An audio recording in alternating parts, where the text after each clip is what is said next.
diving into what is Google Kidspace, and showing you the product as well. So we're going to just jump right in. I'm Mindy Brooks. I lead product and UX for kids and families here at Google. Much of my team really focuses on making sure that we're talking to parents, kids, teachers globally to make sure we're developing the best products for them. One of our major products is Family Link. You're going to hear a lot about that in a minute. And in addition, Kidspace is one we're really excited about to share with you. It just launched just a bit ago. My background is in child development, educational psychology. I had the pleasure of working at Sesame Street, and the furry Muppets there are my friends, and as the head of content and research, and then at Netflix as a first kids and family researcher, to really focus on how do we develop quality content and quality experiences for kids. And now I've been at Google for a while and have had the pleasure of working with some really great colleagues here, some of which are on the call, to really build great products for kids and family. So with that, Ottavio, I'll let you introduce yourself here. Hi, I'm Ottavio. I'm a product lead for Google Kidspace, and my team focus on all the aspects of the product, from working with getting a lot of getting a lot of background noise. I work with a cross-functional team of engineers, designers, researchers, and marketers to really bring a great experiences for kids, and making sure that they have fun, they learn, and also making sure that their parents stay in the loop and get peace of mind while they keep using devices. I've been at Google for almost 10 years, working with several different products. And more recently, I wouldn't say that recently because it's been like more than 5 years working on on kids products.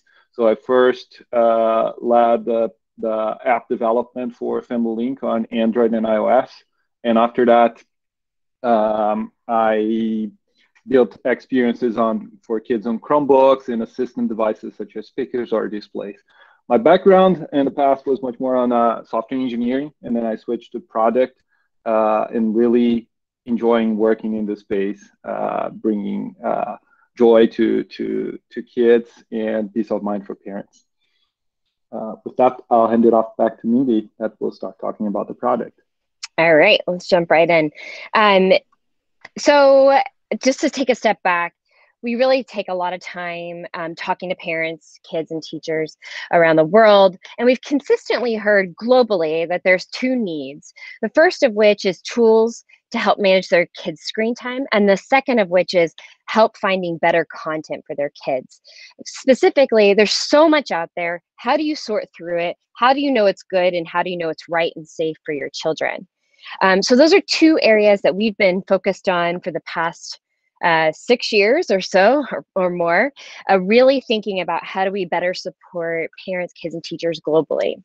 So as Ottavio mentioned, in 2017, we launched Family Link, which is parental controls for children and teens. It's available on Google platforms globally. As you can see from the product here, you can keep an eye on screen time, manage the content your child can see, remotely approve downloads, and such things as like location sharing as well to make sure your kids are safe. A lot of great features here, and that's a backbone of everything that we do is make sure that parents feel like they have the tools to be able to manage their kids' online lives. So that is a foundation of everything. And we'll talk more about what Family Link offers with Kidspace as well.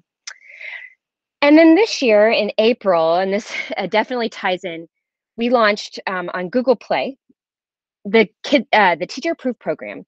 And the goal is really to address the issue of content and like help finding content. It's a sea of content out there. How do I know it's good? And how do I know that the people are telling me it's good are people that I trust?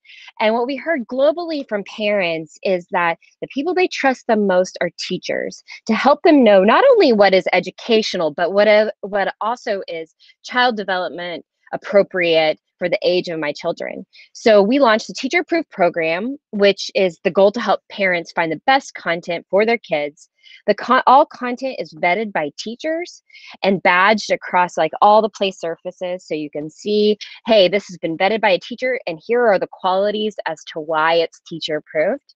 And we have a new spotlighted kids home that is all full of teacher approved content. So that was a big launch for us this year, and a backbone again of kids space and how we think about quality kids content.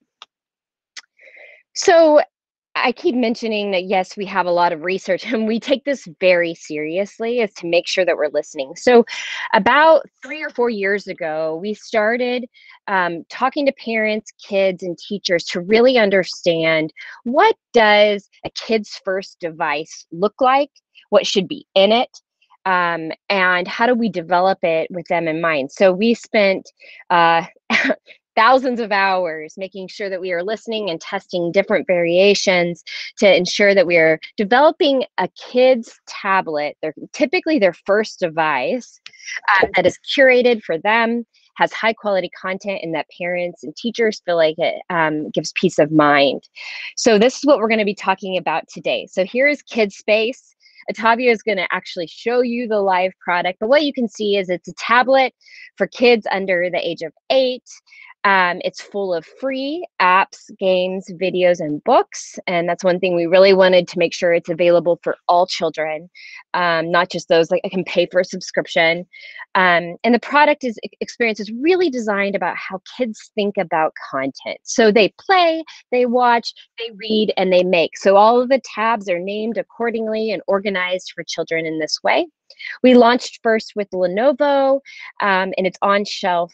It was on shelf starting in September, and we'll give you the link to the Walmart link as well at the end of this presentation. So with that, I'm going to hand it to Ottavio to show you the product.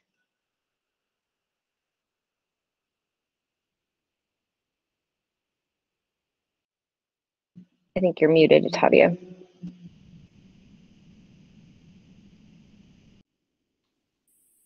Yeah, so let me see if I can present my screen. It usually works pretty well, but let's see here.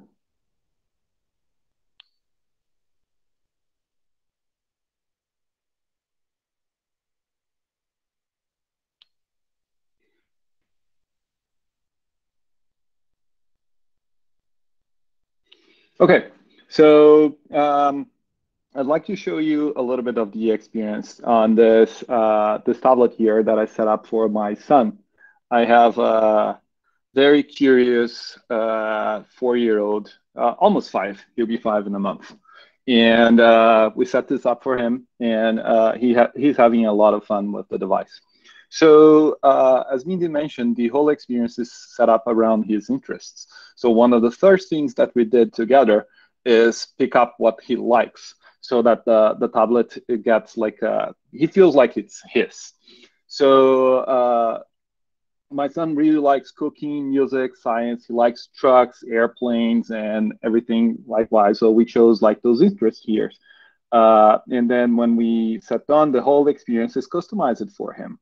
Another thing that we have is that he can, Luis is my son, so so he can customize the experience for him even further by creating an avatar. And I'll show you a little bit of what we have.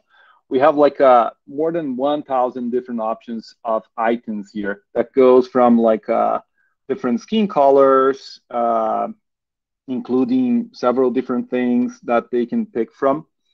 So that kids can customize this to be what they look like or what they want to be. So they can change even like different how their mouth look like. They can go further by customizing different types of hair, and kids have a blast with it. So they can pick different shirts depending on what they want. They can even like go further and add some monster shoes. And if they want, they can even put on masks. So there are several different things that you can do with this experience, and it helps with the kids feeling like, oh, this is my tablet. This is my device. This has what I like the most. And we have, as Mindy said, we have the experience organized by intent around play, read, watch, and make. And we also have like this home screen that adds some additional discoverability, but also some delight. So kids really like the joke of the day. Uh, yeah, this is kind of a good one. What happened? I don't know if you guys saw what happened with when you wear snow boots indoors. Well, yeah, they melt. So, and we have like recommendations of content related to things that they like. For example, this one is related to the science interests. And we also have like some nice fun facts and content recommendations. So in the play tab is where we see the different apps of the games that the kids can get. All of the apps here that we recommend are free. And also, as Mindy mentioned, they are all teacher approved. And it's very easy for the kids to get them and start using. Here we see like recent apps that was playing. And if you want to go, we have like different filters around the interest. So if you want to get like the new truck app for him to play, he can just go to the vehicles tab, tap on one of those. For example, this is called the Super Truck, and just hitting install, he can get it. And it's important to say that I decided to allow him to install teacher approve app without further approval. I have the option to say I want to approve every single thing that goes on the tablet. So I can do this through Family Link if I want to. So I decided to reduce friction for him, but we know that every family is different and every parent is different, so we give parents choice. So now the app is installed. He can just tap on it and start playing. Uh, Other things that we have that kids really like, and we usually have a lot of fun together, me and my son, is the Read tab. We have more than 400 books that we make available for kids for free. This includes well-known titles such as Pete the Cat or I'm Brave or Mighty Truck or Splat the Cat. But we also have like a very comprehensive library of non-fiction books. So for example, my son really likes volcanoes. And so we've been reading about the Yellowstone, and he always had like this goal of us building together tree houses, and there's a book about it too. So, and the interesting thing for young learners, like for example, my son who's 5, he doesn't know how to read yet, almost 5, sorry. Uh, so most of the books have read aloud features, so they can enjoy it by themselves. And sometimes, even at bedtime when I'm with him, he likes to listen. Oh, I want to listen with the other guy talking. His voice is funny, so he likes to read aloud, even if when we're doing this together. So it's something that is pretty good, and it's really nice to have like more than 400 books on at your hands. Other things that we have that are based on YouTube Kids, we have the Watch and Make tabs. So on the Watch tab, we recommend videos is a selected subset of handpicked videos from YouTube Kids. And one of the things that we really like to do together is also watching those storyline online videos where you have like famous Hollywood actors reading really engaging books. So it's something that we like, but also like spending time with fun videos like Trolls and the Gingerbread Man and other things is something that he really likes to do. On the Make tab, we have different content that encourage offline activities that go from singing, workout, and one thing that we really like to do at home is spending time making paper airplanes. And we try to build like different ones together so we can learn different things here. Sometimes he does it by himself and asks me to build with him. And it's a lot of fun. Um, Another interesting thing is that we have on the experience is that, as I mentioned, we allow we give parents choice and allow them to customize the experience. If they want to install a different app that is not part of our recommendations, they can just go to the parent menu and add other content. All of this content here requires parent approval. So one of the things that I'm doing here, I'm using Google Meet. Google Meet is not an app that we recommend directly, But as a parent, I can go there and install so that I can present. I could have installed Zoom if he uses that for school. I could install apps like Google Drive, Seesaw, all of those learning apps. I can customize the experience. And if I think that is ready for some other games that are more action, full of action and things like that, it's up to me and to decide what goes on the tablet. But I can customize this further. And with as they grow up, they can get more content. So I think that's what we wanted to talk about. Oh, by the way, this I think we have some slides on this, but this all is based on Family Link. So you need to create an account through Family Link so that parents have like control on the data that is collected, on everything that they have through Family Link, and also set a bedtime for the device and lock the device when it's time for a break. So this is all based on the Family Link infrastructure. And I think someone asked about device compatibility. I think we'll have a little bit more further, but I can anticipate that. Right now, this is available in one device. We are starting like ramping up on more devices, but this is on one device. That is this one as a 10-inch device that is right now being sold at Walmart, and we can share the link to it. This will be ramping to other devices this year and early next year. I think with that, we can probably go back to slides. I'll stop presenting here. And Louise will also leave the meeting.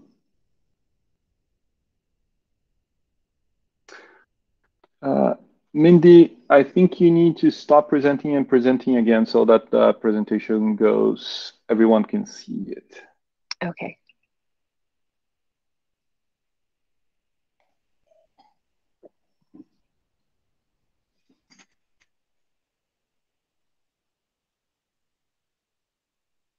Okay, there you go.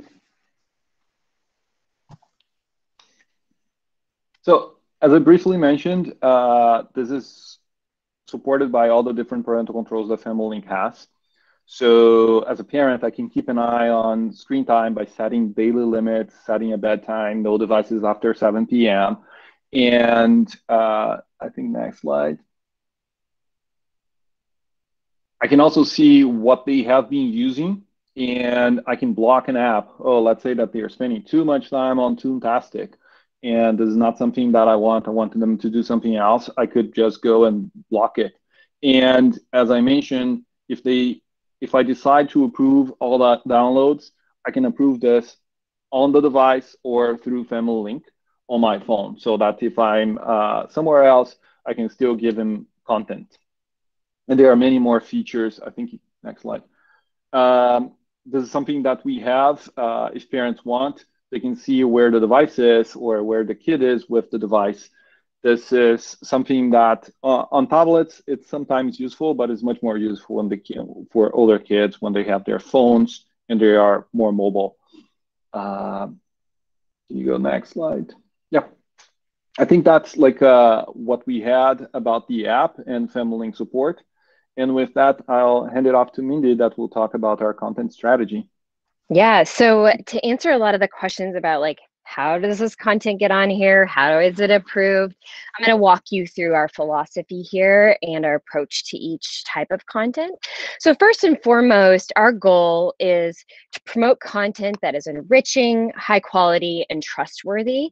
That is our number one goal. So we've spent the past 3.5, 4 years working with academic experts and child development specialists to define our approach to content. I think it's really important for us to say we don't go at this alone. We aren't the experts. We turn to the experts. So by partnering with academic experts, partnering with teachers, we've really worked to develop a framework for how we think about content and how we can best support children in their learning journey.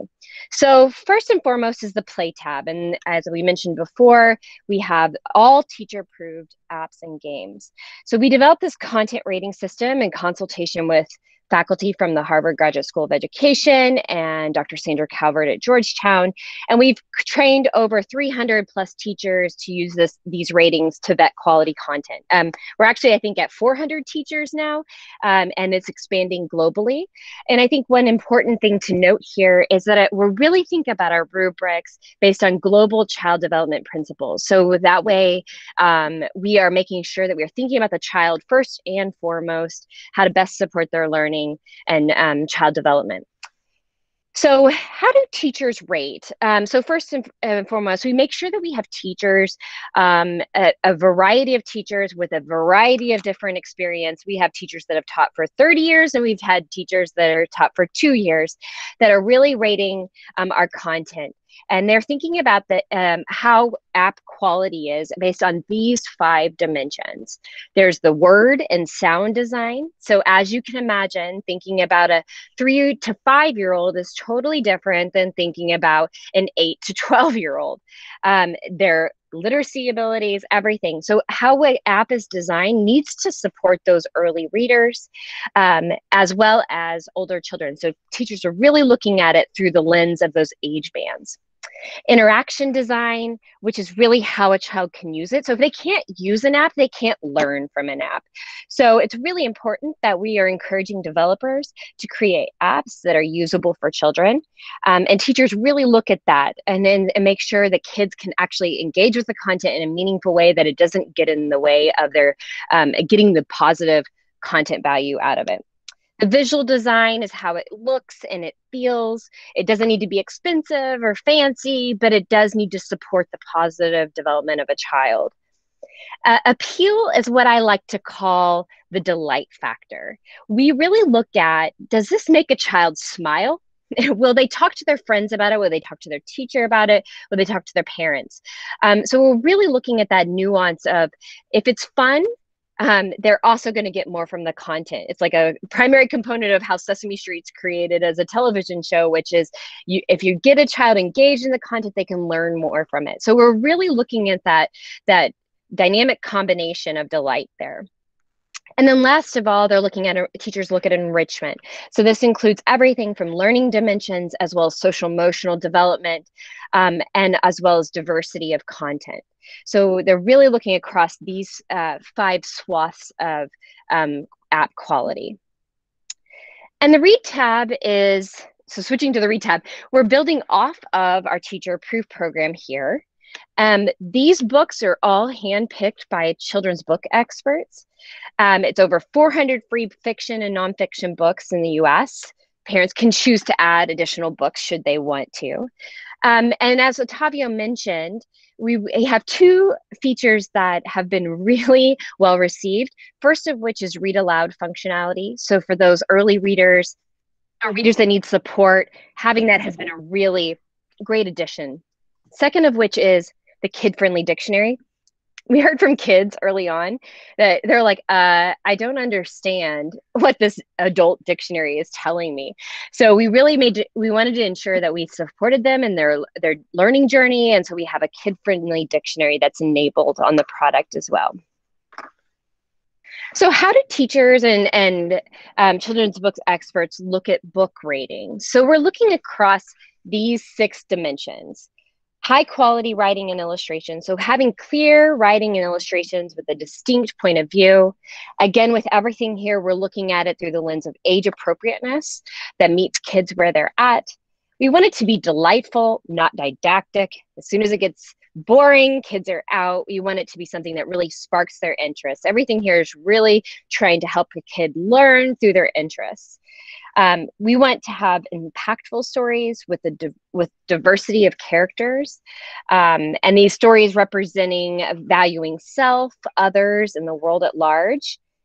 Next, we're looking at sparking interest. So again, that's a creativity spark. Like, how does a child go deeper on a topic? So we're really wanting to have great books that encourages that. And last is globally relevant. So thinking about stories that spans across histories and cultures. And the last of which is our watch and make tabs. So these are a subset of age appropriate videos from the YouTube Kids corpus. And it's, again, based on what a child chooses in that onboarding. So as Ottavio showed what his son was into. So you're into, say, cooking or dinosaurs, for example. That is what it curates these tabs. The Make tab is the one that has been really designed to encourage off-screen play. We want kids to get off the tablet, to go into the real world and do something active. So cooking, experiments, drawing, music, for example, all of those is really what the Make tab is designed for. And again, parents have full control over this. They can decide what they want their child to be able to watch. And that's a really core component of everything that we're doing here, is to enable parents to customize the experience that meets their child's needs. So thinking about parent engagement, I think it's really just important to pause and just say, or parent and teacher engagement even too, is that we don't believe the tablet can replace a parent or a teacher. It should be supplementary in their content. We want it to be high quality content when they're engaging on a tablet. So it's really important that we really encourage those conversations between parents and kids. So two things that we try to encourage is, one is guiding your kids to good content. So how do you talk about this with your kids? So we really look at engaging on their interests, ask the kids about what they like, the games that they play, really talk to them about it to learn more. So we want to encourage those conversations because oftentimes we can be a disconnect between what's going on tablets and versus in the real life. So we really want to encourage that. The second of which is we really encourage parents to talk about expectations. So we know that not all screen time is equal.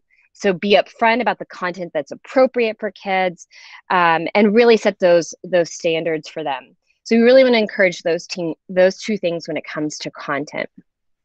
The second of which is keep an eye on screen time. Discuss how much, what's appropriate for your family. Each family is different. Again, really thinking about setting those baseline for your family and kids, and let kids know what the boundaries are. And agree on the time on when screen time is okay. We have a lot of those conversations going on. So how do we help enable kids to know when it's okay to have devices and when it's a no device time, and really set those standards in the family. And so with that, you can find out more about KidSpace and the devices and where it's sold in Walmart at this link here, g.code/kidspace. And with that, we can open it up for questions.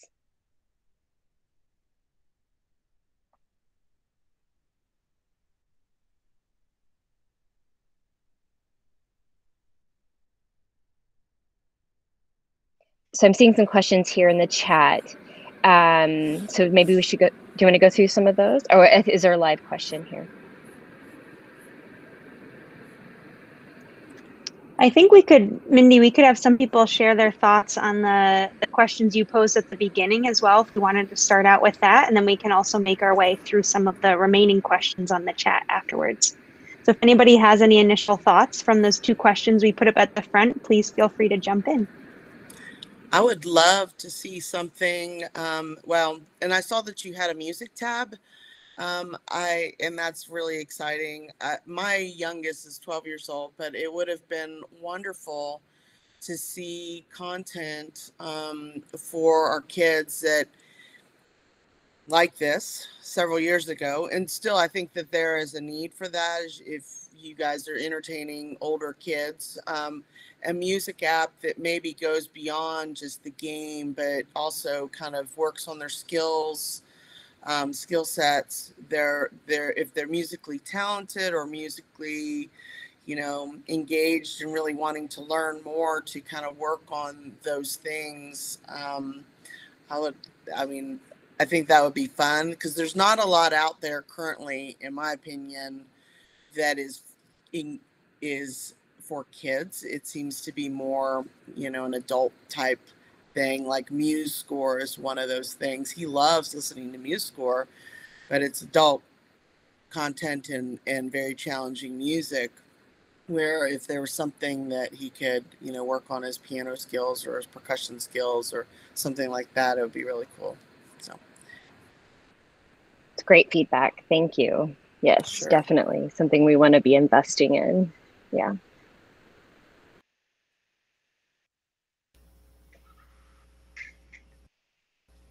Yeah, just following up on that, for the younger kids, one of the things that we do here at home, and it's one of the recommendations, is the Music Together program. And there's the app with some content if you don't join the Music Together program, but it's a supplemental app if you're part of the Music Together classes. But this is, as you mentioned, this is much geared towards younger kids. And the positioning, at least for now, for the product is really towards younger kids, younger than 8. That, but in the future, we may be looking at older kids as well. Just adding on to the music portion that Melinda was talking, I know that you guys are basing like this is more for younger kids, but also just take in consideration that you don't need to grab them on an age base.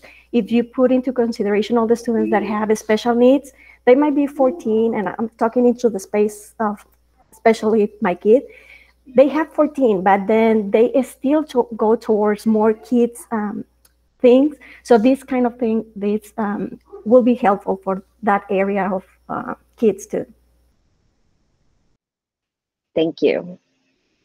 That's really helpful feedback.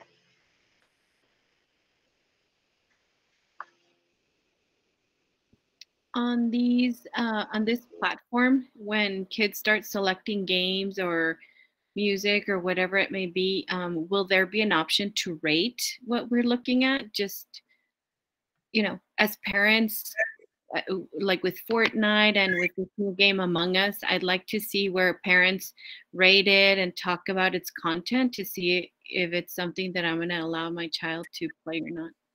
And I know that this is very kid friendly, but I'd still like to see if it's, if parents are saying that it's boring or that it scared my child, or it was just not very interactive.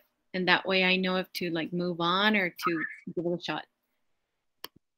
Yeah, I can respond to that. So if you decide to approve every single app that goes on the device, you get, when your child tries to install something, you'll get a notification on your device, and then you can go deeper on the Play Store, see all the reviews, install the app yourself, see how it works, and then if you decide to approve it, you just press a button, and then it starts installing on your child's device. They get a notification that you approved, but you can also say, oh, not now, you're not ready for that, and you can have the right conversations with them.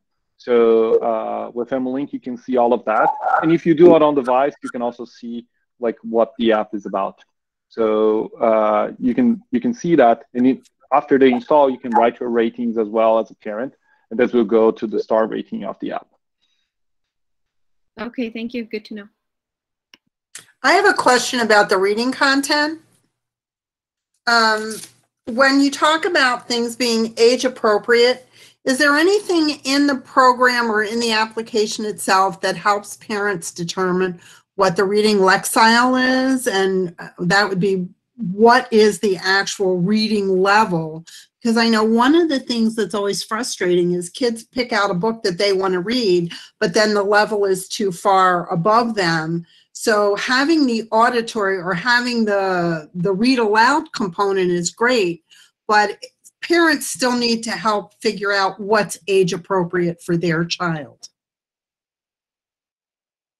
That's a great question. We're working on that, and it's been something that we are in progress of indicating. We've been thinking about that and working with reading specialists from Harvard for the past few years to figure out how the best way to represent and make sure that we're able to do that automatically. Say, hey, this is the lexile level of this text. So that's something that we are actively working on, and we'll look forward to getting your feedback as soon as we roll that out. Well, that would be great.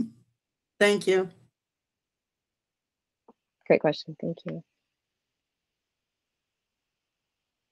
Any other questions? We're close to time, so I want to be mindful of We'll take that. some questions on the chat. Yeah, let's do that. So what is the cost? Do you want to take the cost question, Ottavio? So this device is right now selling by $129 at Walmart.com. And it comes with, and following up on that, the device can be shared across the family between adults and kids. So you can create multiple users on the device for multiple kids or even for adults in the household. So for example, if my wife wants to watch football and I want to watch Netflix, I can still get the device in and watch my shows while she's on the big screen watching football. So if the kids are sleeping. I think, I think there's a question here about social apps. Right now, we don't recommend any social apps, but as I mentioned, as a parent, if you feel comfortable about your kids using specific social apps to talk to family and to depending on what your family needs are, you can go and install them on the child's device. So it's a parent's choice. We don't currently, I don't think we recommend any app directly to the kid, but parents can make those choices. That's right. That's right. We believe in that parents should be empowered to make that choice for their family, and that's not something that we actively recommend. So, is this being proposed to school districts? Are teachers being introduced to this? Currently, no. Currently, we are really focused on the home environment in terms of trying to encourage high quality content on that screen time that's outside of school. And we actually heard that from a lot of our research with teachers at the start. We were wondering, like, where do we start? Do you want something in the classroom? Do you want something in the home? And a lot of the feedback we heard from teachers around the US was, hey, can you start in the home to make sure that kids are getting high quality content outside of the classroom? And so that's where our first focus area is.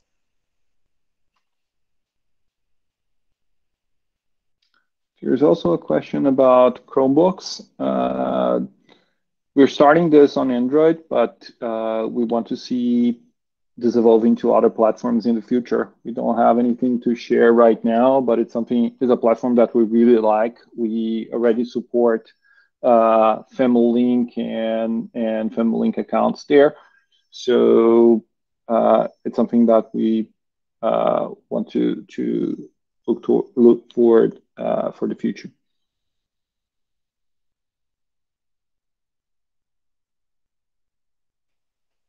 So with that, I think we're at time. I want to be mindful of everyone's time and really appreciate you all joining.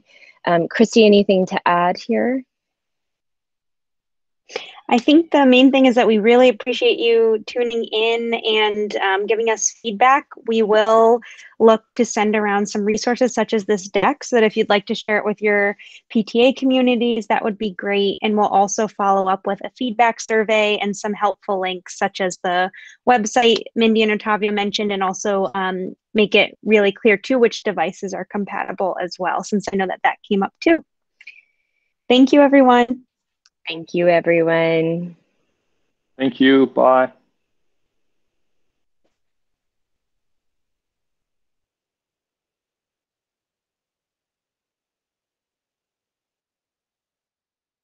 Thank you.